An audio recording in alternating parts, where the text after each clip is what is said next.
This week's episode is in partnership with Intact Insurance, here for you and for everything you care about.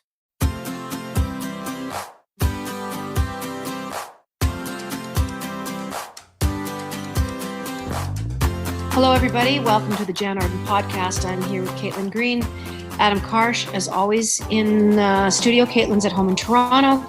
Adam is in his home in Toronto, and I am in southern Alberta, out in Springbank, Alberta. The kids used to call it Sperm Bank, but you know what?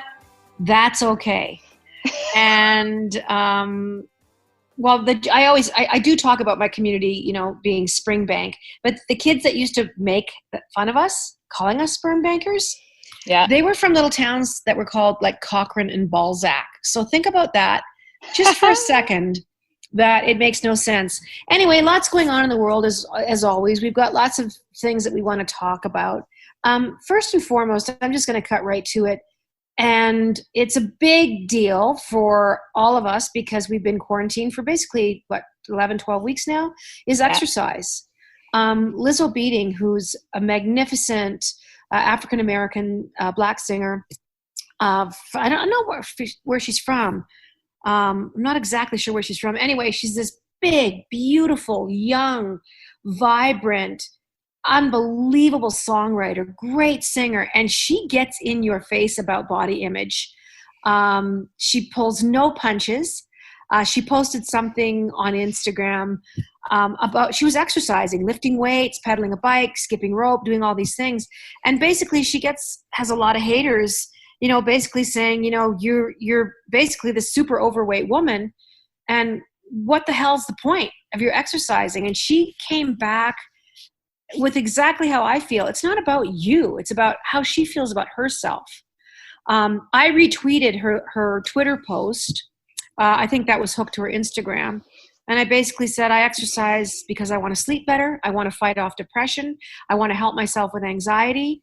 I want to have better just mental health.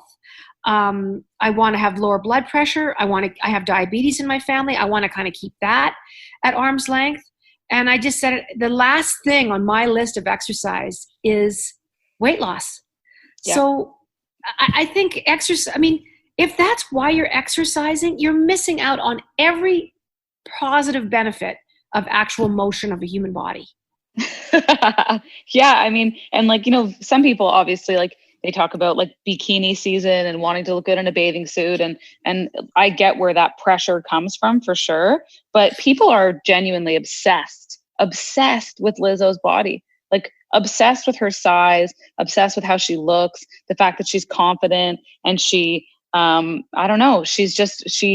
is very confident. And I think that for some reason has historically always rubbed some gross portion of the population the wrong way, and they have fixated on how she looks for a really long time, and she was just enough, and stop hiding your judgment under the BS umbrella of, well, it's just that you're not healthy. And she was saying, I absolutely am healthy. I work out all the time, and she performs very strenuous shows on stage, dances and dancing and singing, and she's saying, you don't need to monitor what I'm drinking and what I'm eating and what I'm doing. You need to worry about what's going on with you. And that's the thing. I would be a lot more worried about what was going on the inside of the person who is commenting on her looks all the time versus her body type. It's ridiculous. I really started exercising big time, consistently. I'm not saying big time. I'm not a weightlifter. I'm not doing kettlebells. Please picture me. I do my very best to stagger down to my basement in the morning. I either get on the treadmill and, I do an uphill walk, but I really try and get a sweat going. I do 45 minutes, or I do the elliptical. I got a rowing machine that sometimes hurts my back. I can't say that it's my favorite thing. My form probably sucks, whatever.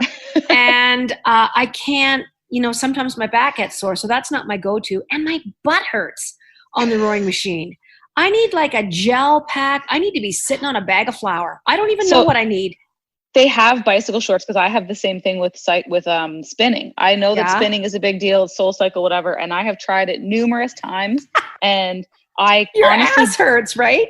And my whole general downstairs reads. So your box car is not comfortable. No, it's absolutely not comfortable. Okay. And it makes me feel like I don't know how anyone does this on a weekly basis and doesn't develop a southern hemisphere callus. I don't get it. Oh my gosh, I've got a callus on my labia. What? Exactly. Yes, I've been doing a spin class, and well, listen, these are problems that if we're saying this, Caitlin, everybody is too. So yep. That's it. But I just feel like a different human being than I did 10 years ago. I may look older, but I'm telling you right now, I feel better now than when I was 40. I mean, I don't drink alcohol anymore. I am vegan now, but there's a combination of things that I did to this old body at like 52, 53 that have profoundly changed the trajectory of my life. And they just happen to be things that really help the planet, because the better version of me, a mentally stable version of me, I am so much more able to participate in my society, help other people, be part of a conversation that's positive and forward thinking. I don't think people realize really what a healthy outlook and a positive outlook, how that affects the bigger picture. Yeah. And it's like, and again, you're like, I didn't make these decisions to look good in a bathing suit. And I think that's the whole, it's an oversimplification, and it's a really one-dimensional look at eating well and exercising and all that stuff. If you're like, oh, people do it to look good, and once you look good, everything's fixed. Like, not really. There are many, many unhealthy, thin people, many. And so, yeah, I just thought that her comment on this was perfect. And I agree. Like, if I exercise, part of it is I feel good when I see results, because I know that I'm becoming healthier and I'm getting ahead. So I do like that. I like when clothes fit a little more comfortably. But overall, it's really, like you said, the effect on my sleep and on all the nice, healthy, good chemicals in your brain. And it's also, I overthink all the time. And so it's a nice little break to exercise and get out of your head and focus on physical activity. Well, when you think about, sleeping, there's been so many studies done. A good sleep does help you maintain a healthy weight. So people have to recognize all the connections. How do you feel about your body in a bathing suit, Adam? Like, is it, I always want to get the male point of view, because I know women go on about this stuff, but I'm wondering what your take is on how you feel. I'm self-conscious, but at the same time, a little bit, but like, I'm fine in a bathing suit. I'm not like, I think we're all a little self-conscious. Can I just butt in for a second? I don't want to say anything, but in private, and I'm going to throw this out there to all the people, you've lost a lot of weight in your life. You've lost dozens and dozens of pounds. At one point, I was really heavy in university, and I lost 70 pounds. Okay. So do you still see yourself that way? I know I'm not where I was, but I've always had weight issues my entire life, because I love food, love food. And I lost that weight. So I was like 23, 24, I lost all that weight. And then I was good for a few years. And then I think when I got married at 30, then for a few years after that, like, I kind of gained a little bit of weight, and I, like, over, 5 or 6 years gained like 50 pounds back. And I didn't even realize it was 50 pounds because it was slowly. And then I had another, weight loss epiphany, and I totally lost all the weight, and I was like too skinny. Like, I went too far the other way. I was down, like, people were like, are you healthy? Are you okay? Because I was underweight, because I was overcompensating. And then I went back up, and like, I've been this way now. Now I'm comfortable. I think I'm 160-ish, 165-ish pounds. And I'm good. But I have weight. I have like weight issues. I do. Well, I think men's issues get overlooked. And so I never want to do this show and have Caitlin and I, going off about our body stuff and things like that. I think the great thing about having you being able to sit in and listen to this stuff is I'm so curious about, I don't hear men's opinions a lot about how they feel about their bodies. I always think, oh gosh, you guys have it so friggin' easy, because you're guys, and, we always see, guys on the beach with their big shorts on, and they seem to be totally owning it. They have the beer tummy and the can of soda in their hands, and they're eating, but they just seem more comfortable than women. But I guess I could be really, really wrong there. I think because in the past I was so big, and I don't want to be big again. I really don't. And I'm not saying this jokingly. For me, it's a little bit of an eating disorder, because I love food so much, but I'm very afraid to eat the wrong kinds of food, quality of food. I don't want to feel guilty or bad about too many calories, or seriously. Oh my gosh. I don't know if other guys feel the same way, but it's. Oh, I'm sure they do. I have unhealthy food issues because I love food. I could eat pizza and burgers and cheeseburgers and ribs and cake and deep fried everything covered in cheese and chocolate sauce. I love food so much, but I feel terrible when I eat terrible food. So I'm really mindful about what I eat. Well, I really don't think that's something that just lies in your heart. I really think it's across the board. Maybe it's culturally, maybe it's North America. I think, having said all that, this sort of segues into this next, I don't know how many minutes I have left in this little portion here, but Caitlin brought something to the table. It's 1 minute, and so we're going to talk about it after this break, but about a woman that, met this guy online. They really hit it off. They thought, let's screw all this texting back and forth. Let's meet for a real person. Let's go to a bar, have a bite to eat, blah, blah, blah. So they went there. They were sitting at a table.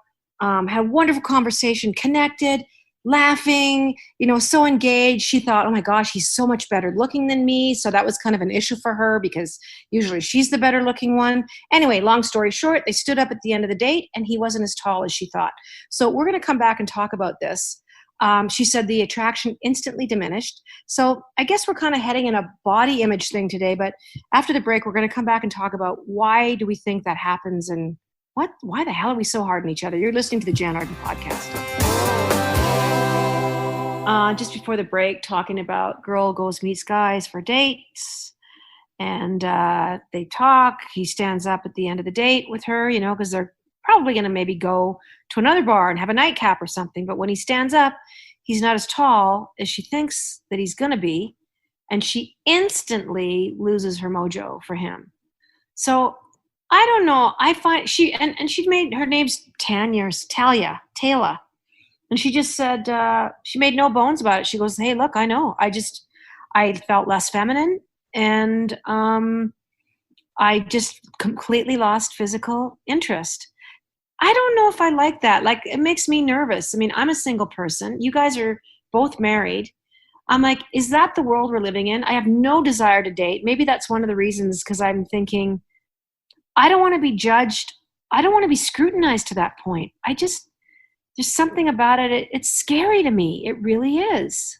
It's a weird double standard. And it's, this is a part of a kind of like an article in the Toronto Star about dating. And it's an interesting topic that has come up, I've heard through friends and people's personal dating experiences a few times. And it's the double standard between if a man stated a preference on a woman's physical appearance as a deal breaker for him, that he would just be roasted, and that it wouldn't be acceptable, and that he would be seen as a really bad guy. Whereas women regularly will say, I don't want to date anyone under whatever their height restriction is, right? It's not, they treat it like it's like getting on a roller coaster.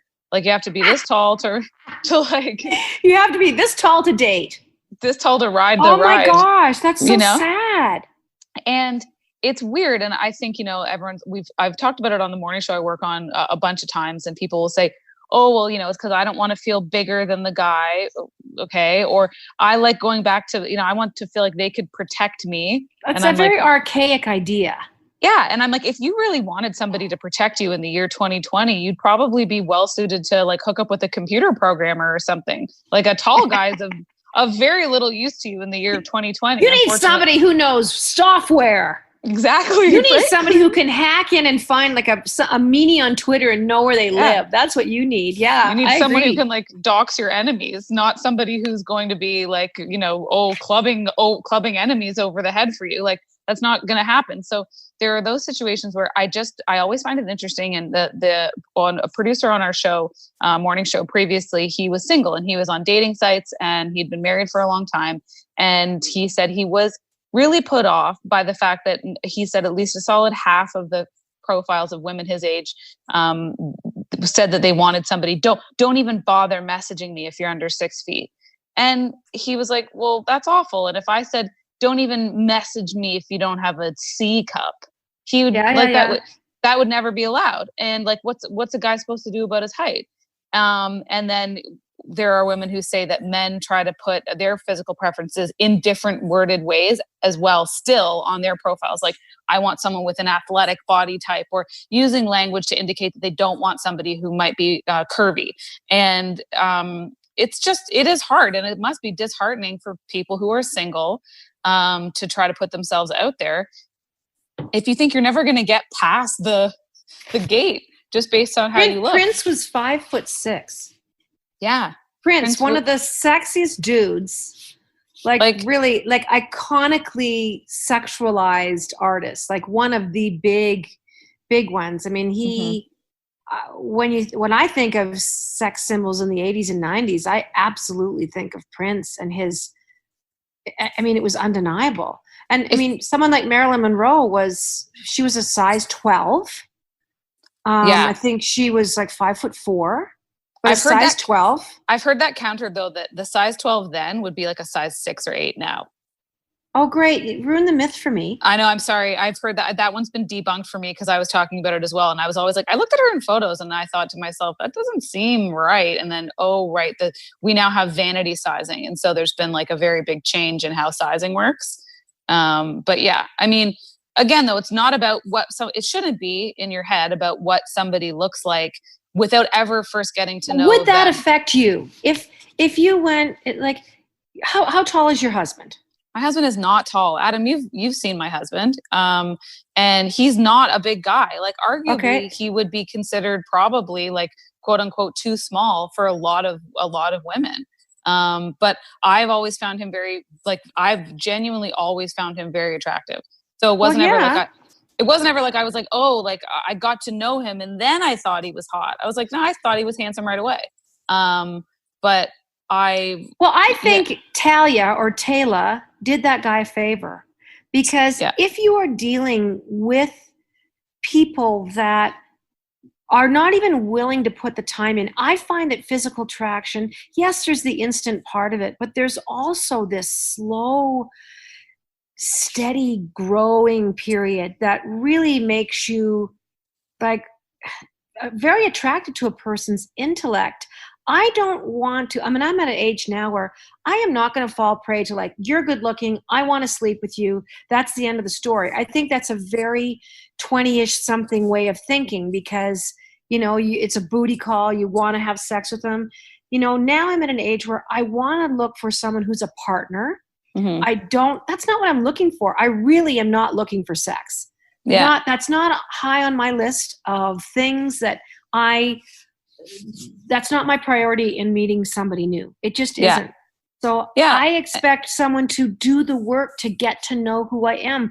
There's something so wonderful about being known, having someone know you. That's what I want. Someone who'll take the time to know who I am. Yeah. And I think somebody who, like, I think ultimately it depends on the person. I don't want to, if you have certain things that make you more attracted to somebody, and you have certain physical preferences in that way, like, I'm not trying to shame somebody for liking what they like. I just think it's weird to cut someone off in terms of getting to even know them, because what is also really attractive about people is, like you said, their intellect, their sense of humor, their confidence. Like, nothing is more attractive than confidence. Nothing. And humor. And humor. And kindness. Mm-hmm. And so those are the things that I'm like, okay, like, sure, someone might not be the exact body type you envisioned yourself. And I would counter that frequently. It's not you envisioning it. It's society telling you it from the time that you were, cognizant. So you have to try to like de-brainwash yourself there a bit too. But it's just bizarre that there is still these like people out there in the world who will just say like, no, if you're not 6 feet tall for a guy, then don't apply here. And it's, I don't know. It wouldn't go over the same way if roles were reversed. I just don't think so. Welcome back to the Jann Arden podcast, the dating show edition. I guess that's what it's turned into. I don't even know how we got there. There's so many things we always want to talk about. And obviously there's a lot of discussions going on in the world. that, that do involve kind of attraction to another person. It's all this stuff is connected. The whole catalyst to this conversation was the short guy that, stood up in front of Taylor, and Taylor, wherever you are, I send out positive vibes and love to you, because you know what you like, and I'm not making any judgment.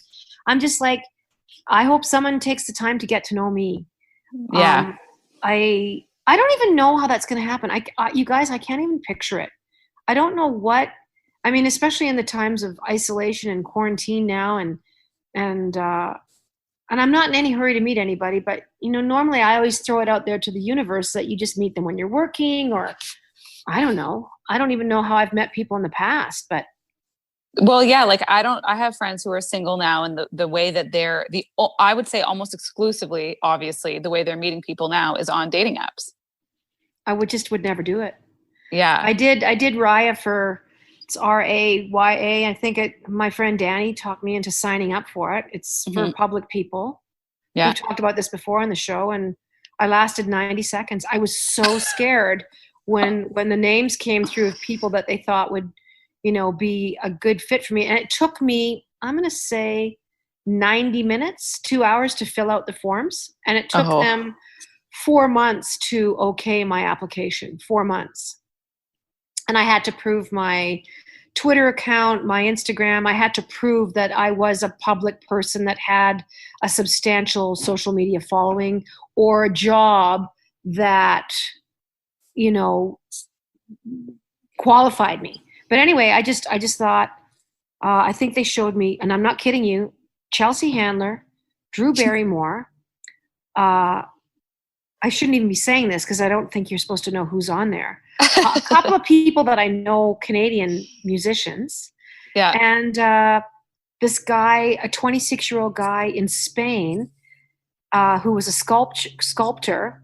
And the guy on is it Stranger Things, that show on Netflix? The guy that played the police officer. Like I looked at it. Mm-hmm. David Harbour, who is now, I believe, engaged to Lily Allen. Anyway, well, there you go. Okay, well, I missed out. But that was. I looked at it for 10 seconds and I thought, no, this is not anywhere in my wheelhouse. I don't even know how to navigate this, and I took myself off, like, completely. I just took it off.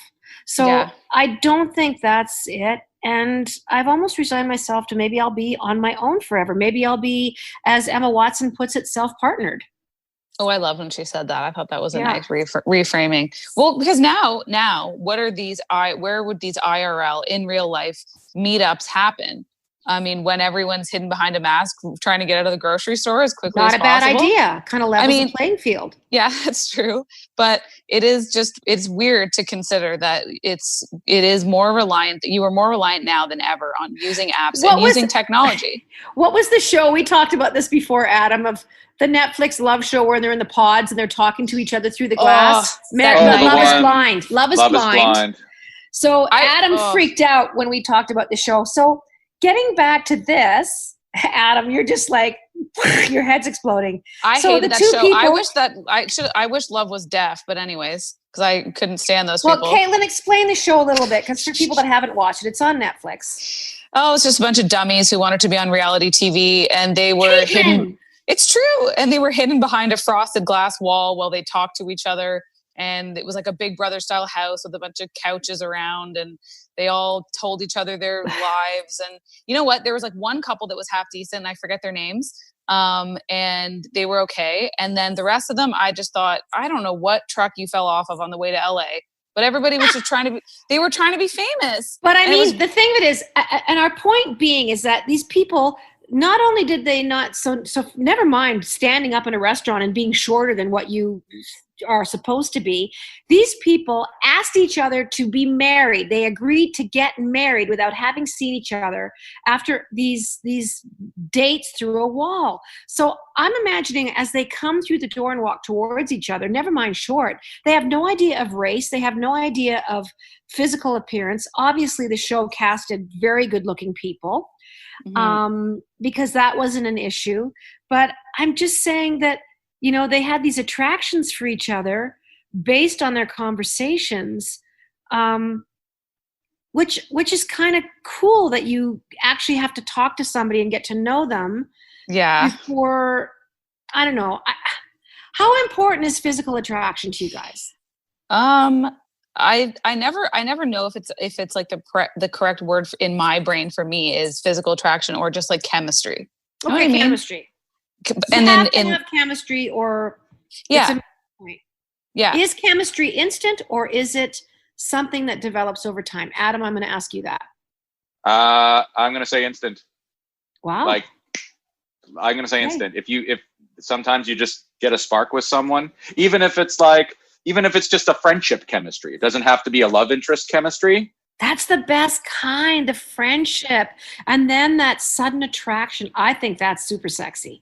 I think that's where the money is you meet, no, seriously, Caitlin's laughing at me, but you meet somebody and you laugh and you share some food and a little bit about them. You know that they, eat their corn in the cob with two hands and they do it like across in a row instead of around in a circle, which is stupid. And they have to eat their corn in a row. That's just the only way to go. So don't even bother if you're over 5 foot and you eat your corn in a circle, don't call me. But that friendship, that's the magic. And have you ever become best friends with someone like in 5 minutes? Like I've had that happen in my life. I have. Yeah, I same. agree. And it's that old adage of, I feel like I've known you my whole life. And as we all know, as we get older, it's harder to forge friendships. It's harder to make friendships.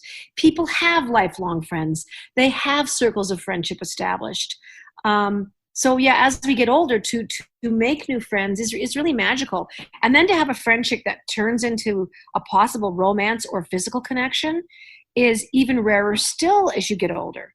So, I guess your odds decrease, but maybe the quality of those encounters increases. Yeah, I could see that. And I think like chemistry is something where, you never know when it's going to happen, and it certainly can change. Like you can know someone for a long time and then have your feelings for them shift, certainly, but perhaps you maybe always found them like a bit attractive. Or I don't know. I was friends with my husband before we got together romantically. Like I always thought he was handsome, but I was in another relationship. And so it was just, that was it. And then when I was single again, we already knew each other, liked each other. And it was just that like instant feeling of you've known each other for your whole life. So you're comfortable. Yes. And it's nice. I love that. Yeah. You obviously lived together before you got married. Yes. Yes, we did. So was there anything in your partnerships, both you guys, that when you started spending a lot of time, like the sleepovers and stuff like that bothered you right off the get-go? Like, I'm terrible for that. I will find things like even how a person brushes their teeth. I'll be just like, oh my God, are you actually going to squeeze the toothpaste? I was in my last relationship I was in for 10 years.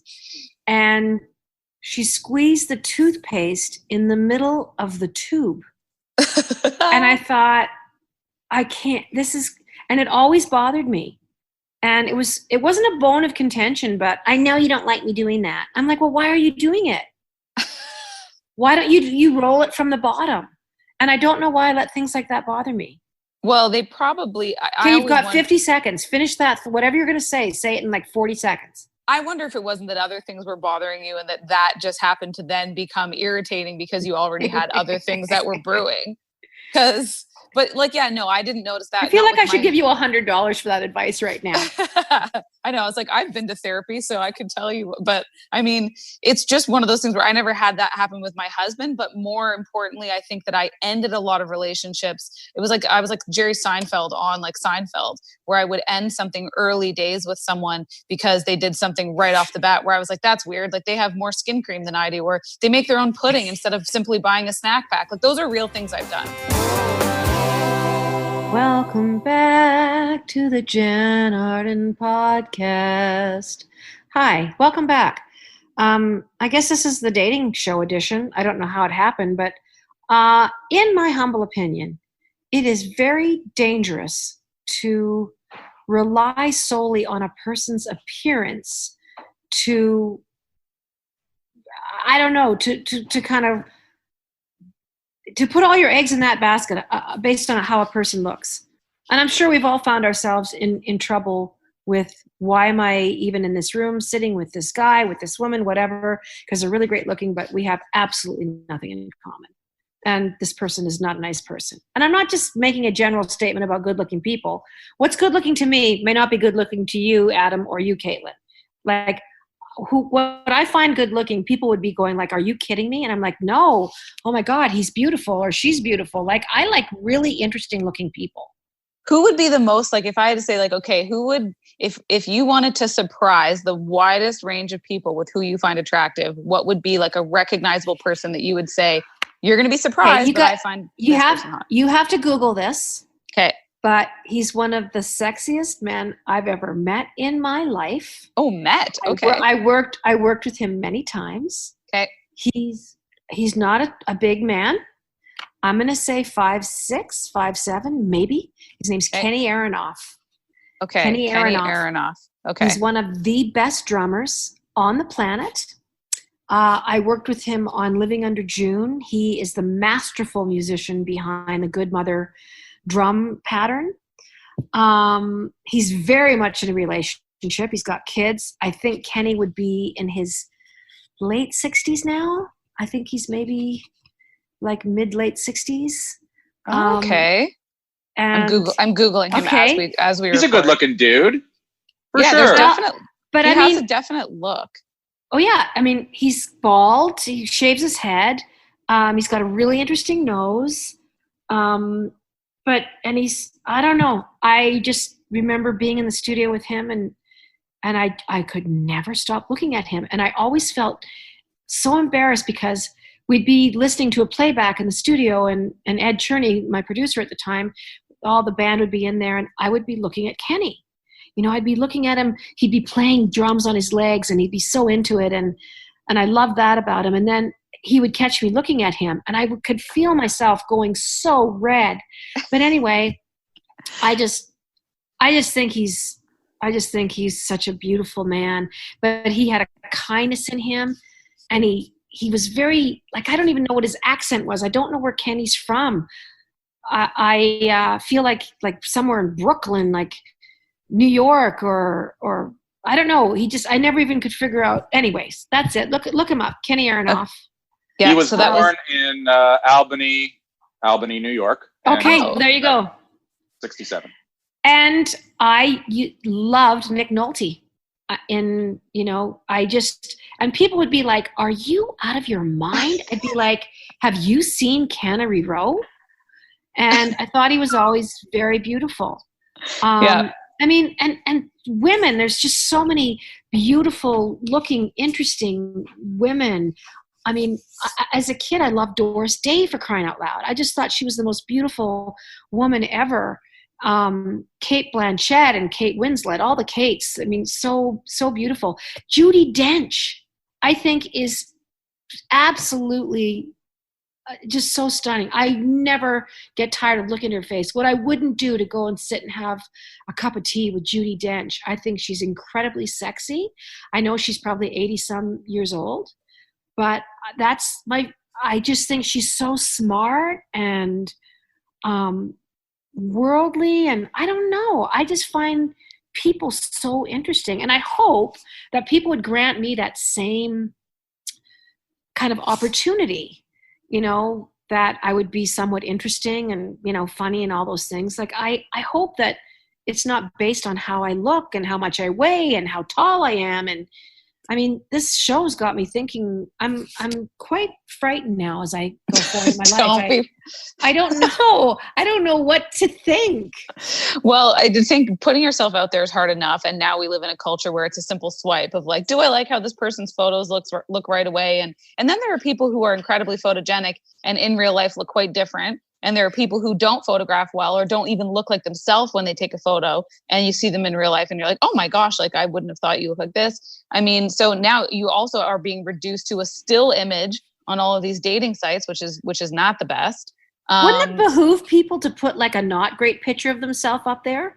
And then if you do get swipes and you show up, they'd be like, holy crap, she is amazing. Yeah. Well, and an interesting thing An interesting thing about working in radio too is that I guess like most people, unless they take the time to search for you, which a lot of people don't, they don't know how your voice, and they don't know how you look. And so it was a funny thing. I have brown hair. And so whenever like I found that over the years when people would find out that I had brown hair, I would get hit with a ton of people saying, oh, I always imagined you being a blonde. And I thought, I really like that part of radio, that people just make up how you look in their head and you don't ever have to worry about how you look. I think it's probably one of my favorite things about radio, actually. And I don't have to go to work wearing pants. Well, I always get a kick. Marilyn Dennis is so dear to me. Like, I consider her such a good friend. And Marilyn always says, there's radio Marilyn Dennis and there's television Marilyn Dennis. And I love the comfort level that she has in both genres. Any interview I've done over the last 25 years, it was Roger, Rick, and Marilyn. And then, the show changed so much over the years at Chum. Mm-hmm. But, Marilyn would be there, no makeup, just her hair pinned back. It was before she even started her TV show. And I was just like, I always appreciated just how beautiful Marilyn was in both and how comfortable she was in both versions. And I learned a lot from her as I was coming up through the ranks, because I looked at this woman who was so comfortable, and that's how she always seemed to me. Like, I was all dolled up. I had a makeup artist with me whenever I was doing press junkets, and Marilyn just owned it. And she was always so intimidating because I knew I would look at her and I'm going, you own yourself. You are confident, and it's not about anything but your heart and mind, and you're beautiful without hair, makeup, whatever. And she did. I learned a lot from her over the years. And and obviously, like, I am lucky to sit next to her all the time at Chum, and it's been such a cool experience. I have similar feelings to you about, feeling like she's comfortable in her own skin and she's honest about how she feels, and she's, she can be vulnerable and tell you what's really going on in her life. And it's cool. And, and I will say that she has bore the brunt of people talking about her appearance a lot for no good reason other than to just show their own shortcomings internally. And, because we made the switch now, as everyone has, with working from home, and we're all doing our own, no more TV, hair, and makeup. So whenever you do a Zoom show now, everyone's doing their own hair and makeup. Right. Yeah. And the thing is, most people are super positive and lovely about it. And then I forget what I was doing on social media, but I noticed that there were some mean comments about the appearance of some, CTV personalities, not Marilyn specifically, actually. And it was about, they should really send them a hair and makeup artist to their house. Because people being purposely mean, I'm so over it now on social media. Yeah. One thing that I hope comes out of something that's breaking wide apart, and it goes, I think, far beyond Black Lives Matter, far beyond the BIPOC movement. I think generally, I'm so happy that this is happening. I'm so happy that I have been given an opportunity to learn, to open my eyes, to understand my place and my part of what has been problematic in our society. I'm grateful for all the lessons that I'm learning.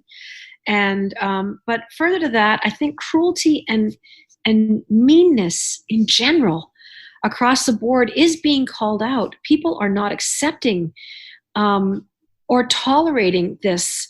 I hope it does change a conversation that is across the board, affects like all of civilization. Maybe I'm being really lofty and really like sprinkled with fairy dust, but I do think these conversations are going further out. Yeah, people are sick of having everyone, judge you based on tear you apart. And your skin exactly. color, your hair, your height, your everything. And maybe that's the connector to the rest of our show is how long are we going to, judge each other on race, appearance, the size of our nose, lips, hair, color of our anything. That's why I'm going to continue to hide in radio and podcasting until everyone's doing a little bit better. And then I'll be like, okay. For one thing, you're absolutely beautiful. And Adam is drop dead handsome. Like you guys are. Oh, thank you. Guys, you guys are. And I love who you are. Like one of the nicest things about doing the show this last, how many episodes is getting to know you guys better and having these conversations. And we talk about this all the time. I so look forward to our taping day. Because especially through the quarantine, the isolation, it has been something I'm like, oh, good, 4 days. I get to see these guys and talk to them and feel a bit of normalcy. And the fact that we can talk about anything together, I'm learning all the time. Like, we don't hold back. We talk about life, warts and all. And I think that's what's great for our listeners. Yeah, anything that's happening in your life and is top of mind over the past week, you just get to get it out and talk about it. And 9 times out of 10, we have this whole plan going into the show, and then you just end up having a nice regular conversation, and it goes a little off track, and we go from talking about Lizzo to dating. Well, we always start off. I want everyone to know, we have 60 seconds here, but I want everyone to know that Caitlin, our producer, does come, we're prepared. We have lots of things we wanted to talk about. I wanted to talk about the Dalai Lama coming out at 85 years old with a record. I know. And maybe this is a great message to leave on. The Dalai Lama, I'm paraphrasing here, but he just says music and the magic of music, the way how far out it can go and reach people and affect them, and that kind of messaging. He really recognizes that a message of music can go much further than anything he could text or any sermon he could give. So that is a really great lesson to me, that music is magical, and it is a religion, and it is a way to connect us all. So next time you're dating, in the last few seconds here, be kind, have an open mind. Getting to know somebody is the most special thing you'll ever undertake in your life, and letting yourself be known by another human being, I think the three of us would agree, is one of the most magical things in human life. Couldn't have said it better myself. Well, listen, thanks for listening. And you've been listening to the Jann Arden podcast with Adam and Caitlin. And we sure hope that we hear from you and see you next week. Thanks for listening. Toodly-dee.